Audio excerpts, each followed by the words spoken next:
Si un médico pudiera solicitar solo un estudio para conocer tu riesgo de padecer un infarto, un evento cerebral vascular o una oclusión en cualquier vaso sanguíneo, pediríamos un perfil de lípidos, o sea, colesterol y triglicéridos. Obvio que también existen otros muy importantes como la tasa de filtrado glomerular, algunos marcadores tumorales, etc. Pero si a esto le agregamos también el riesgo de hipertensión arterial, diabetes, entre demás cuestiones metabólicas que están involucradas, tenemos que hablar del colesterol y los triglicéridos. El problema es que hablar de esto puede sonar bastante aterrador, ya que es muy frecuente que lleguemos a escuchar tiene alto el colesterol, tiene alto los triglicéridos o simplemente no quieres saber en cuánto los tiene. Pero algo que muy pocas personas consideran es que tenemos niveles normales de colesterol y de triglicéridos, porque también tienen funciones en nuestro cuerpo. Pero un exceso, claro que es malo, pero una baja de ellas también es peor. Pero antes de seguir hablándote de todo esto, hola, soy el Dr. Polo Guerrero y el día de hoy todo lo que debes saber sobre colesterol y triglicéridos. Nada más antes de iniciar, como en cualquiera de mis videos, recordar que aquí abajo está el botón de suscripción por si todavía no lo estás. Si te gusta este video o los demás videos que tenemos en el canal, agradecería muchísimo que dejes tu me gusta. Y también si tienes algo que decirme o simplemente mencionarme algo, por favor haz una cajita de comentarios. Y bueno, si consideras que esa es una información de valor, agradecería muchísimo que lo compartieras. Sin más que decir, vamos al video de hoy. Al hablar de la temida dislipidemia, estamos hablando de una alteración del metabolismo lipídico, caracterizada por niveles anormales de lípidos en sangre, colesterol total, el colesterol malamente llamado como malo, que es el LDL, y el colesterol malamente llamado como bueno, el HDL, y a esto los triglicéridos. El motivo por el cual a uno se le llamaba colesterol malo y otro colesterol bueno es porque el colesterol malo, además de que tiene sus funciones y todo lo relacionado, es el que se llega a acumular, mientras que el colesterol bueno, también con sus funciones, tiene la capacidad de arrastrar el colesterol malo. Es como si alguien llegara con una carretilla, lo levantara y lo llevara a mover para que se fuera a eliminar, almacenar y todo lo relacionado. Es por eso que podemos decir cuál es bueno, cuál es malo, porque uno se acumula y el otro no, pero ninguno de los dos es malo y ninguno de los dos es bueno. Simplemente hay que tener los niveles correctos. Para que estos niveles se puedan llegar a elevar, existen dos condiciones. La primera, primaria, que es por características genéticas, y secundaria, que ya van relacionadas al estilo de vida, fármacos, entre demás cuestiones. Esto quiere decir que entonces, si tú no haces nada malo, ¿puedes tener niveles de colesterol alto? Sí, porque recordemos la parte de primaria y ahorita vamos a ir allí. En México, la prevalencia general es del 53 al 70% de los adultos tienen algún tipo de dislipidemia, pero solo el 20 al 30% tienen un diagnóstico. Y claro que esto también tiene correlación con los niveles de diabetes, obesidad y síndrome metabólico. Pero recuerda que hace un momento te dije que puede tener causas primarias. En México existen dos principales, la hipertrigliceridemia familiar y la hipercolesterolemia familiar. Esto quiere decir que por el simple hecho de presentar una carga genética para esto, ¿ya lo vas a presentar? No directamente, pero sí tienes más facilidades de poder tener niveles altos. Es por eso que hay personas que, por más complicado que pueda llegar a sonar, desarrollan muy fáciles los aumentos de colesterol y triglicéridos, mientras que hay otras personas las cuales batallan más para poder subir estos niveles. Que al final del día, bueno, es parte de que lo conozcas, que tenemos más susceptibilidad en el caso de los mexicanos. ¡Por un demonio, lo que faltaba! Pero antes de seguir, quizá la pregunta que te estás haciendo es, bueno, ¿y qué es el colesterol? ¿Qué son los triglicéridos? ¿De dónde se obtienen? ¿Y para qué funcionan? Porque déjame decirte que funcionan para muchas cosas, pero vamos por partes. El colesterol es un precursor de hormonas esteroideas, entre estos estrógenos, cortisol y testosterona. Eso también ayuda a la producción de los ácidos biliares y son un componente estructural de las membranas celulares, además de la formación de la vitamina D. Mientras que los triglicéridos son la fuente primaria de energía almacenada, ayudan al transporte de ácidos grasos y es un aislante térmico. Así que el colesterol es bastante importante, principalmente a nivel de las hormonas, en donde podemos ver que personas que tienen altos o bajos estos niveles de colesterol pueden llegar a tener alteraciones en estrógenos o en testosterona. De aquí que, bueno, se pueda llegar a presentar en hombres mayores de 40 años, que es como que el área más frecuente, aquellos que tienen un nivel de colesterol aumentado, por ende van a tener un nivel de testosterona bajo. Pero si tienes niveles de colesterol también bajos, vas a tener una baja de la testosterona. ¿Qué quieres que haga? Y en el mismo caso de las mujeres, es por eso la importancia de mantener bien ese nivel de colesterol, porque permite funcionar el sistema endocrino a través de creación. Mientras que por el otro lado, los triglicéridos son una de las fuentes de energía del cuerpo. Recordemos que los triglicéridos se van a formar a través de la acumulación. Entonces, al no tener correctamente el nivel de triglicérido, tenemos una baja a nivel de la energía. Pero si tenemos un aumento de los triglicéridos, vamos a tener un aumento de la reserva. Esto no quiere decir que la reserva se va a agotar porque es como, ya tengo el tanque lleno, se va a acabar primero este antes de meterle, sino que realmente esta acumulación puede seguir acumulándose y todo esto va a depender a través de los sistemas de la dieta o si tenemos alguna alteración genética que lo predisponga. En un conteo de colesterol muy bajo, que sería abajo de los 100 miligramos sobre decilitro, aumenta el riesgo de trastornos hormonales, infertilidad, hemorragias cerebrales, ansiedad o depresión. Mientras que los triglicéridos muy bajos, abajo de 50 miligramos sobre decilitro, ayudan a presentar fatiga, mala absorción de vitaminas liposolubles e hipoglucemia. Quizá por ahí hayas escuchado que lo normal es tener abajo de 200 en colesterol, pero hay colesterol total, hay colesterol malo, que es el LDL, y hay colesterol bueno, que es el HDL. Los niveles aquí importan muchísimo. El colesterol total sí tiene que estar abajo de 200. Pero el LDL tiene que estar abajo de 100 para considerarse nivel óptimo. HDL tiene que estar arriba de 50 en mujeres y arriba de 40 en hombres.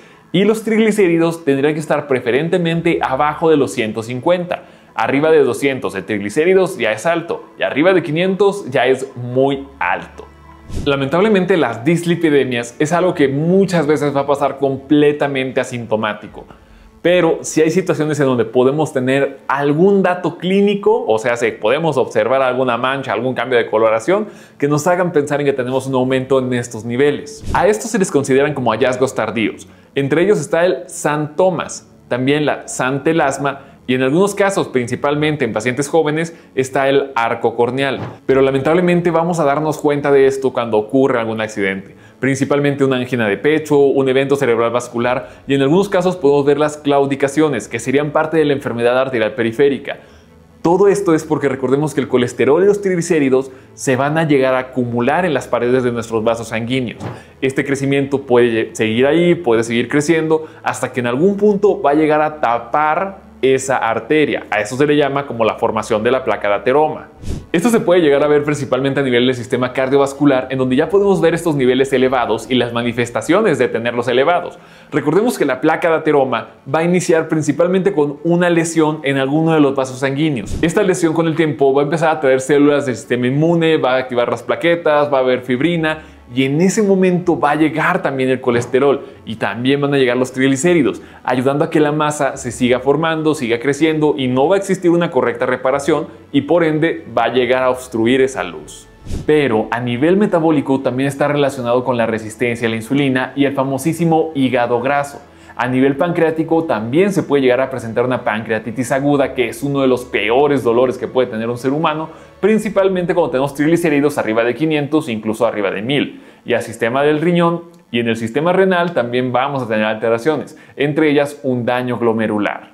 Si te das cuenta, hablar de colesterol y triglicéridos no es decir que solo va a dañar tu corazón, que sí lo va a hacer, pero principalmente estamos hablando de que es una combinación de todo. Afecta a nivel cerebral, afecta a nivel renal, afecta a nivel hepático.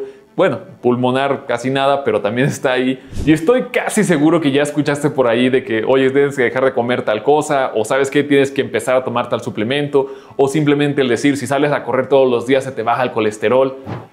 Sí, pero no. Todo depende de los factores de riesgo. Como cualquiera de las enfermedades que puedes ver en este canal, todo esto se desencadena a través de muchos factores. No es como que de la noche a la mañana ya tengas el colesterol alto. Es un proceso de años. Los principales factores de riesgo y sus mecanismos van a ser la dieta alta en grasas saturadas o grasas trans. Esto elevando el colesterol malo y disminuyendo el colesterol bueno. La obesidad también aumenta la resistencia a la insulina, eleva los triglicéridos y eleva el colesterol malo.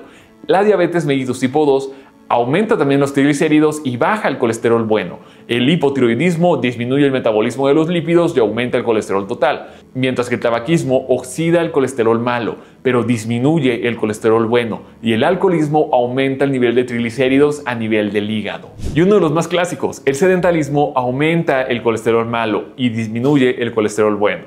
Si te das cuenta, la obesidad es un factor de riesgo, el aumento de grasas saturadas, pero muchos de los pacientes que llegan a tener alteraciones en el nivel de colesterol no es que tengan un gran índice de masa corporal. Son pacientes los cuales pueden ser muy delgados, pero por lo mismo pueden tener un gran nivel de alcoholismo, pueden fumar demasiado o simplemente estar mucho tiempo sentados, lo cual, bueno, sedentarismo, aumenta su riesgo e incluso vamos a llegar a ver, el peso no es un factor para decir quién puede tener colesterol alto. Todos los factores de riesgo, como puede ser lo que acabamos de ver, sí. ¿Esto quiere decir que si tienes un gran índice de masa corporal, puedes tener colesterol normal? Sí. Pero bueno, todo depende del estudio. Pero créeme, este es uno de los marcadores más importantes cuando hablamos de la terminología longevidad o el envejecimiento saludable, ya que la gran mayoría de escalas que están relacionados con el riesgo de presentar alguna enfermedad cardiovascular tienen que ver con los niveles de colesterol. Entre los más famosos está el SCORE-2, que evalúa el riesgo de eventos fatales y no fatales a 10 años, considerando la presión arterial, el colesterol total y los hábitos. De aquí también está el riesgo de Framingham, que calcula el riesgo a 10 años de eventos coronarios, mientras que también podemos irnos a escalas más avanzadas que no solo incluyen los años de evolución, sino que también incluyen si tienen tratamientos antihipertensivos, diabetes o incluso el color de piel, porque bueno, hay personas que tienen más riesgo que otras relacionados a la herencia familiar. Porque te lo decía hace un momento, esas enfermedades no se van a presentar de la noche a la mañana, son procesos de décadas en donde podemos estar rodeados de malos hábitos y que al final van a desencadenar esto. Pero las consecuencias de tener ahorita un nivel alto de colesterol no se van a ver hasta dentro de 3, 5, 10 años, en donde podemos ver a pacientes que de la nada desarrollan un infarto agudo del miocardio, un derrame cerebral. Todo esto por la acumulación que existe dentro del cuerpo. Pero no todo es malo, porque al ser una enfermedad tan frecuente y una condición la cual se trata en diferentes esquemas de salud, tenemos muchas evidencias, muchas recomendaciones y claro que hay tratamientos más que estandarizados para disminuir estos niveles de colesterol. El principal problema con los tratamientos no es que no funcionen, sino que lamentablemente podemos encontrar un índice de abandono de hasta el 50% de los casos. Porque recordemos, tener estos niveles altos no es como tener una gripa o algo lo cual te obliga a decir para sentirme mejor tengo que tomar estos medicamentos. Muchos de estos medicamentos se van a prescribir a través de los laboratorios y es ahí en donde el paciente va a decir, oye, pero si yo no me siento mal, ¿por qué tendría que estar tomando tanta cosa? Cuando mira, no son tantas cosas. Y tendrías que tomarlos de todos modos. El tratamiento de primera línea para cualquier tipo de dislipidemia son las famosas estatinas. Entre las más populares, la atorvastatina, la rosuvastatina, lo cual ayuda a disminuir el colesterol malo. De aquí también están otros medicamentos como los fibratos, como puede ser el fenofibrato, que es para disminuir los triglicéridos. Y existen otras terapias que van relacionadas, por ejemplo, a la hipercolesterolemia familiar o que tengan un riesgo muy alto, como pueden ser los inhibidores de la PCSK9. Y con esto también están algunos suplementos como los ácidos grasos, el famosísimo omega 3, que ayuda a disminuir los triglicéridos. Y aunque no me lo quieras creer, sí hay suplementos que nos ayudan muchísimo con el tema de las dislipidemias. El más estudiado y el más recomendado es el omega 3, porque tiene evidencia de disminuir hasta el 20 al 30% el nivel de triglicéridos. Pero hay cosas las cuales no te van a funcionar. Algunos de los otros suplementos que se han llegado a recomendar a través del tiempo son los fitosteroles, los cuales van a disminuir las condiciones del colesterol malo un 10%. Uno de los más populares también es la berberina, que ha demostrado el disminuir el colesterol malo y los triglicéridos, pero esto lo hace de manera muy modesta. Hace unos días hicimos un video hablando de los suplementos en tema del síndrome de ovario poliquístico, en donde mencionábamos la berberina.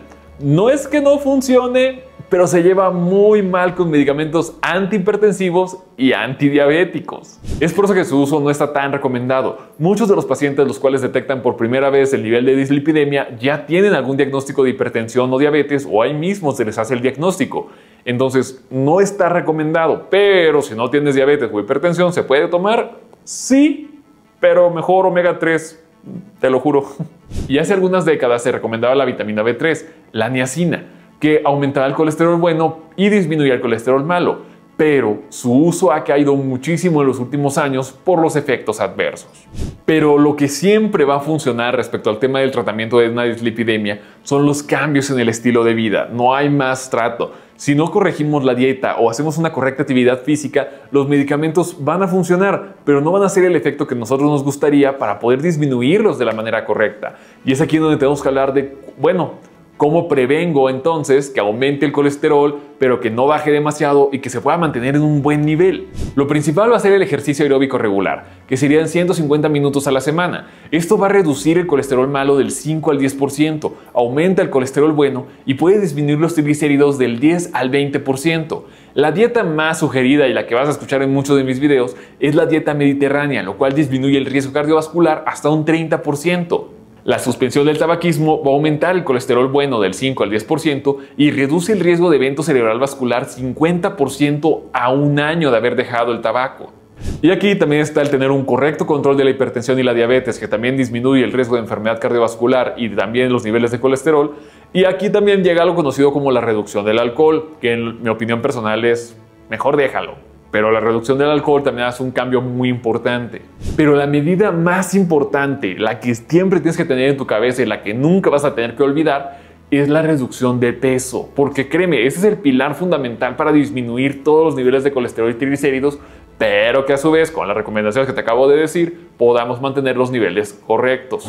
Una pérdida de peso del 5 al 10% de peso corporal disminuye los triglicéridos 20% y mejora las concentraciones de colesterol bueno.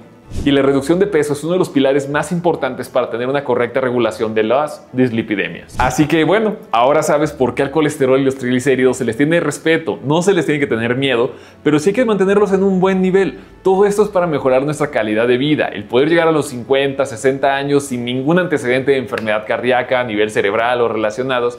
Y claramente todo esto tiene que ser llevado por un equipo multidisciplinario.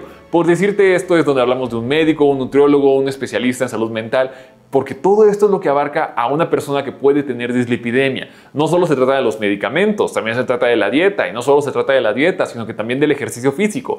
Al final es volver a lo que podemos llegar a llamar salud. Pero bueno, eso sería todo por el pequeño video del día de hoy. Espero que aprendieras algo nuevo. Espero que te des cuenta que el colesterol y el triglicéridos es algo tan importante que, por favor, si es que tú todavía no has ido a revisarte esos niveles, ve a hacerte los laboratorios. O mejor dicho, ve primero con un médico, háblalo con él y todo lo relacionado y luego te vas a hacer tus laboratorios. Porque entre más temprano nos demos cuenta si estamos empezando con alguna disruptiva en todos los laboratorios, más pronto podemos tomar acción y podemos evitar que lleguen horribles consecuencias. Pero bueno, por aquí te dejo mis redes sociales por si tienes alguna pregunta o algo similar. Y si tienes alguna pregunta, por favor, pregúntale a tu médico. Hay muchas recetas en TikTok para bajar colesterol, no les hagas caso, ve con un médico. Y es lo que te quería platicar el día de hoy.